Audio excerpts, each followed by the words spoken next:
Everyone. तो दोस्तों यहाँ पे आप देख सकते हो जेके भोपी की ओर से जो 10th based paramedical diploma FMPHW MMPHW, तो इन कोर्सेज में एडमिशन लेने के लिए यहाँ पे नोटिफिकेशन जो है जेके भोपी की ओर से रिलीज़ कर दिया गया है। और यहाँ पे नोटिफिकेशन का नंबर आप देख लीजिए 021 भोपी ऑफ 2025, ये नोटिफिकेशन का नंबर है। और 8 मार्च 2025 को ये नोटिफिकेशन इनकी ओर से रिलीज़ किया गया है। ठीक है, तो अब यहाँ पर अभी फॉर्म तो स्टार्ट नहीं हुए हैं, तो मैं सारी इन्फॉर्मेशन आपको यहाँ पे दे देता हूँ ताकि आपका कोई डाउट ना रहे। ठीक है, तो देखिए यहाँ पे सबसे पहले जो ऑनलाइन एप्लीकेशन फॉर्म्स हैं, तो जो फॉर्म है यहाँ पे दोस्तों वो 11 मार्च से शुरू होंगे, ऑनलाइन मोड से फिलअप किए जाएंगे। देख सकते हो यहाँ पे 11 मार्च 2025 से फॉर्म लगना स्टार्ट हो जाएंगे और 25 मार्च तक आप फॉर्म को फिल कर सकते हैं। ठीक है, 25 मार्च जो है यहाँ पे लास्ट डेट रहेगी फॉर्म को फिल करने की। फॉर्म की दोस्तों फ़ीस है यहाँ पे 500 रुपये। देखो यहाँ पे 500 रुपये की फ़ीस है जो आपको पे करनी है ऑनलाइन मोड से। क्रेडिट कार्ड से कर सकते हैं या डेबिट कार्ड या फिर नेट बैंकिंग के थ्रू आप ये 500 रुपये जो है कटा सकते हैं। ठीक है, और इसके अलावा जो एंट्रेंस टेस्ट है इसके बारे में ये अलग से नोटिफाई करके आपको बता देंगे। फ़िलहाल इन्होंने नहीं बताया है कि एग्ज़ाम कब यहाँ पे लिया जाएगा, लेकिन ये बताया गया है टू बी नोटिफाई सेपरेटली, यानी अलग से ये बताएंगे। ओके, इसके अलावा दोस्तों यहाँ पे कुछ और इम्पॉर्टेंट देख लेते हैं। ओके, तो ऑनलाइन एप्लीकेशन फॉर्म्स के बारे में यहाँ पे हेल्प डेस्क जो है दिया गया है। अगर कोई प्रॉब्लम हो रही होगी तो यहाँ पे आप वर्किंग डेज़ में इन टेलीफोन नंबर्स पे कांटेक्ट कर सकते हैं या फिर इनको ईमेल भी कर सकते हैं। तो इसके अलावा यहाँ पे ऑनलाइन एप्लीकेशन फॉर्म सबमिशन के बारे में बताया गया है कि आपको क्या करना है। स्कैन्ड जो ओरिजिनल जो डॉक्यूमेंट्स हैं ना आपके, उसका स्कैन आपको यहाँ पे अपलोड करना है। देखो, interested candidates have to upload the following scan original self attest certificate in PDF format, यानी PDF फॉर्मेट में आपको जो है स्कैन जो ओरिजिनल आपके सर्टिफिकेट्स होंगी उसका स्कैन आपको PDF फॉर्मेट के अंदर 100 से लेकर 200 KB का साइज़ होना चाहिए। तो इस साइज़ में आपको अपनी जो सर्टिफिकेट्स हैं ओरिजिनल वो आपको अपलोड करनी है एप्लीकेशन फॉर्म के साथ। ठीक है, तो देखो डॉक्यूमेंट्स कौन से लगेंगे। एक domicile certificate, UT of JNK या UT ऑफ लद्दाख, जो भी केस है आपका, जहाँ के भी आप मतलब रहने वाले हैं वहाँ की आपको जो डोमिसाइल सर्टिफिकेट है वो होनी चाहिए। और अगर आप यहाँ पर लद्दाख से हैं तो जो ST सर्टिफिकेट इशू की गई होगी वहाँ की कॉम्पिटेंट अथॉरिटी ऑफ लद्दाख के द्वारा उसको डोमिसाइल सर्टिफिकेट्स ट्रीट किया जाता है। उसके बाद 10वीं का मार्क्स कार्ड। ओके, उसके बाद 10th की जो जैसे मतलब 10th की जो सर्टिफिकेट होती है ना उसके ऊपर डेट ऑफ बर्थ मेंशन होती है, तो उसी को यहाँ पे DOB का प्रूफ के लिए यानी जो है अपलोड किया जाता है। जो यहाँ पे 10वीं क्लास की जो आपकी सर्टिफिकेट होगी ना मार्कशीट, उस पर जो डेट ऑफ बर्थ होगी उसी को यहाँ पे जो है जो डेट ऑफ बर्थ उस पर मैंशन होगी उसी को यहाँ पे ट्रीट किया जाता है डेट ऑफ बर्थ के प्रूफ के लिए। उसके बाद है रिजर्व कैटेगरी सर्टिफिकेट। जैसे यहाँ पे RBI आपकी सर्टिफिकेट अगर आपके पास होगी अभी, तो अभी आप यहाँ पर ज़रूर अटैच कीजिएगा इसी टाइम पर। जल्दीबाजी में फॉर्म मत फिल कीजिए, अभी 25 तारीख तक आपकी लास्ट डेट है, तो आप जल्दी यहाँ पे मत सोचिए कि भाई फटाफट से फॉर्म भरने का मतलब क्या है अगर आपको यहाँ पे मिस्टेक ही कर लेते हैं तो। ठीक है, इसलिए आराम से जो मैं बता रहा हूँ ना उस हिसाब से कीजिए कि आपको यहाँ पे कैटेगरी ज़रूर लगानी है अगर आप उसका बेनिफिट बाद में उठाना चाहते हो।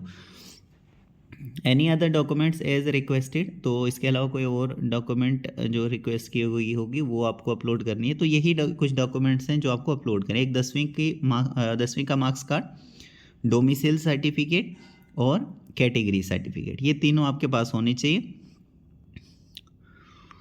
और 500 रुपये की fees. The candidate should enter valid email address, आपको ईमेल एड्रेस अपना वैलिड जो है एंटर करना है। मोबाइल नंबर भी वैलिड होना चाहिए एप्लीकेशन फॉर्म पर। जिससे आपको कोई भी अगर इनकी ओर से मैसेज मेल अगर आती है तो वो आप रिसीव कर सकें, इसलिए आप ईमेल आईडी भी अच्छे से चेक कर लीजिएगा, करेक्ट यहाँ पर फिल कीजिएगा, मोबाइल नंबर भी अच्छे से चेक कीजिएगा, जो आपका चल रहा होगा मोबाइल नंबर वही आप यहाँ पर फॉर्म पर फिल करेंगे। ओके, इसके अलावा यहाँ पे पैरामेडिकल डिप्लोमा कोर्सेज़ के लिए यहाँ पे एलिजिबिलिटी के बारे में लिखा गया है, तो एलिजिबिलिटी भी हम यहाँ पर देख लेते हैं। देखिए सबसे पहले यहाँ पे क्या लिखा है, यहाँ पे लिखा गया है दोस्तों पैरामेडिकल डिप्लोमा कोर्सेज। आपके पास सबसे पहले तो एक डोमिसाइल सर्टिफिकेट होनी चाहिए, 10वीं आपने पास किया होना चाहिए और 35 साल से ज़्यादा आपकी एज नहीं होनी चाहिए। 1/1/2025 जैसे मैंने पहले भी आपको बताया था, यहाँ पे ईयर चेंज हो जाएगा, तो 1/1/2025 को आपकी जो एज है वो चेक की जाएगी, तो 35 साल से ज़्यादा क्रॉस नहीं होनी चाहिए। उसके बाद मेडिकली फिट होनी चाहिए, और कैंडिडेट अपीयरिंग, अगर कोई कैंडिडेट अपीयरिंग है दोस्तों, 10वीं का रिजल्ट अभी तक मान लीजिए कि पेंडिंग है, the candidate appeared in 10th class 2025 can also apply, वो भी अप्लाई कर सकता है। जो अभी अपीयरिंग है ना, जिसका मतलब मान लीजिए 10वीं का रिजल्ट वगैरह नहीं आया है, तो वो भी यहाँ पे अप्लाई कर सकता है, लेकिन काउंसलिंग के टाइम पर या फिर अलॉटमेंट जब सीट होगी ना यहाँ पे, जो कॉलेज वगैरह आपको दिया जाएगा, तो उस टाइम तक आपका 10वीं जो है क्या होना चाहिए, क्लियर हो जाना चाहिए। ठीक है, तो ये प्रूफ फिर उस टाइम पर आपको देना होगा, लेकिन फॉर्म को यहाँ पर फिल कर सकेंगे।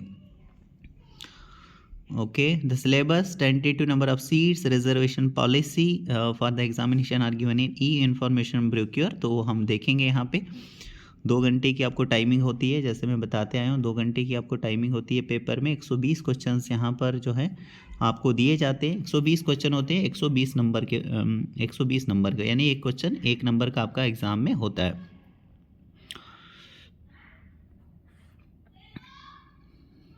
फिर एडमिशन के टाइम पर कौन कौन से डॉक्यूमेंट्स आपको चाहिए होंगे उसके बारे में भी बता दिया गया है।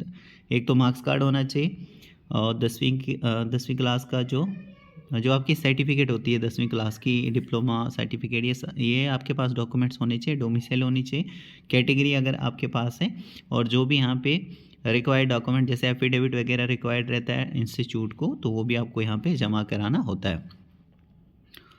ठीक है, वेन्यू फॉर कंडक्ट एग्जामिनेशन। अब देखो यहाँ पे एग्जामिनेशन आपका कहाँ कहाँ पर कंडक्ट कराया जाएगा, तो ये कराया जाएगा दोस्तों जम्मू, श्रीनगर, डोडा, रजौरी, अनंतनाग, बारामूला, ले सेंटर साइमल्टेनियसली। अब पहले होता था जम्मू और श्रीनगर 2 जगह पर, अब इन्होंने यहाँ पे बताया है कि जो एग्जामिनेशन कंडक्ट करने का जो वेन्यू रहेगा वो यहाँ पे जम्मू में भी रहेगा, श्रीनगर में भी रहेगा, डोडा में भी रहेगा, रजौरी में रहेगा, अनंतनाग में रहेगा, बारामूला और ले में भी रहेगा। तो ये साइमल्टेनियसली यानी एक साथ ही इन सभी जगहों पर एग्ज़ाम जो है ये कंडक्ट कराया जाएगा।